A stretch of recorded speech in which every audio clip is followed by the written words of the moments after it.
Hejuje, dy autor të lindur në muajin tetor. Dhe fillojmë me të parën që është Oscar Wilde. Oscar Wilde ka lindur më 16 tetor të 1854 dhe ka ndruar jetë më 30 nëntor të 1900, një autor anglo-irlandez, dhe vepra e tij më e njohur për ne është portreti i Dorian Gray, të cilin unë e kam këtu dhe ju kam folur dhe në një video specifike për të. Do lë disa nga veprat e tij këtu dhe kalojmë tani tek autori i dytë, një autor shqiptar, si Dritëro Agolli. Dritëro Agolli ka lindur më 13 tetor të 1931 dhe ka ndruar jetë më 3 shkurt 2017.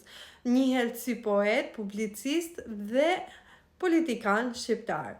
Një ndër veprat e tij që unë kam lexuar dhe e kam pëlqyer jashtëmasë shumë është Shkëlqimi dhe rënia e shokut Zylo. Por normalisht do lë dhe disa nga veprat e tij këtu që ju të ndani mendimet nëse i keni lexuar apo jo këto vepra. Dhe shihemi në video të tjera.